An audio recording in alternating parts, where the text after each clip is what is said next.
1FM Comedy Club. One Comedy Club. Comedy Club. Le Comedy Club avec Julie Conti. Comedy Club. Le 1FM Comedy Club.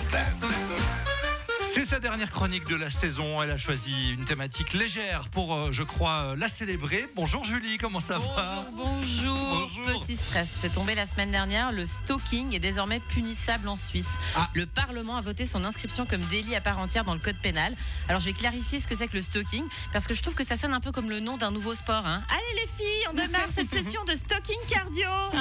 Vous voyez les genres de pratiques sportives appréciées de Corinne avec son joli leggings fluo, parce que ça l'aide à se remettre d'un divorce compliqué. Eh bien, en bon français, le stalking, c'est du harcèlement obsessionnel. Ça peut prendre plusieurs formes, genre des appels, des messages reçus à toute heure, te faire suivre dans la rue, tu reçois des lettres ou même des cadeaux offerts tout le temps. En fait, le Père Noël, c'est un gros stalker. Et je le savais, la barbe et le gros manteau, ça cachait un comportement de gros dégueulasse, non, mais ce qui caractérise le stalking, c'est que ses faits sont répétés. Parce que toutes ces actions, c'est comme All I Want for Christmas de Mariah Carey. Les premières fois que c'est diffusé en novembre, tu tolères, mais arrivé mi-décembre et la 150e diffusion, c'est un crime contre la santé mentale. Le harcèlement obsessionnel, c'est comme un abonnement que t'as jamais demandé, mais que tu peux pas résilier. C'est le non-stop gym des comportements asociaux. Le stalking est c'est plus récurrent dans des relations conjugales, mais ça touche aussi tous les types de relations, comme les relations professionnelles par exemple. Benjamin, si Hervé te stalk, cligne 2 fois des yeux. Je le savais. Les personnalités publiques aussi sont exposées au harcèlement obsessionnel de la part de certains fans. Mince. Alors il faut que je m'excuse auprès de Pedro Pascal, parce que je sais qu'il nous écoute. Et comment j'aurais pu savoir que le taguer sur un montage où on se marie ensemble à Saint-Orin, ou chanter I Will Always Love You sous sa fenêtre à Los Angeles, ou même lui envoyer par centaines des photos de mon tatouage Pedro Forever placé à 2 cm de ma boîte à plaisir, c'était inapproprié. Mais je pouvais pas le savoir, désolé Pedro. Perdóname, Pedrocito. La décision d'inscrire le stalking comme délit dans le code pénal a été votée par le Conseil national à 151 voix contre 29. Il y en a quand même 29 qui étaient pas chauds. Je propose qu'on enquête sur eux, parce que dans le tas, il y en a forcément 3-4 qui doivent avoir un petit passif. Ça va, maintenant on peut plus faire un compliment à une collègue. Je lui ai juste dit qu'elle avait un beau pull. Tous les jours, pendant 7 ans, en me carrossant l'entrejambe. Et avec l'avènement des réseaux sociaux, le stalking, c'est intensifié. C'est devenu encore pire. Bon, comme tout d'ailleurs. Les réseaux sociaux, c'est l'équivalent en cuisine de la crème balsamique. Vous voyez le liquide brun sucré qui rajoute sur ton plat délicieux au resto, et ça rend tout imbouffable, les réseaux sociaux.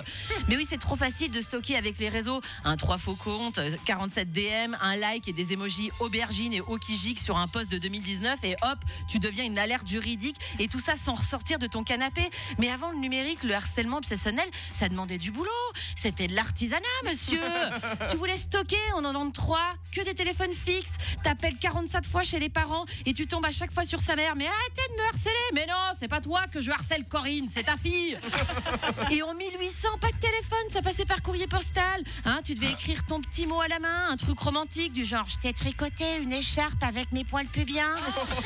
Et après tu devais mettre ta lettre dans l'enveloppe, et tu devais encore aller à la poste et attendre 1 semaine pour voir si elle tombait amoureuse ou si elle t'envoyait les flics. Et avant la poste, il fallait carrément dresser un pigeon voyageur pour qu'il aille chez Dame Cunégonde et qu'il revienne. Non, vraiment, il n'y a pas à dire, le harcèlement obsessionnel, c'était mieux avant. Bref, les amis, je vous souhaite un bel été. Et si je vous stalk pendant les vacances, rappelez-vous que c'est juste ma façon illégale à moi de vous dire que vous me manquez et qu'il me tarde de vous retrouver à la rentrée. Quel chou, merci, bravo Julie Conti. Je savais que ça lui plairait, cette chanson. Merci pour cette belle saison, encore une fois. Merci les amis, c'était trop bien. Des thématiques, parfois un peu... Un peu tranchantes, un peu virulentes.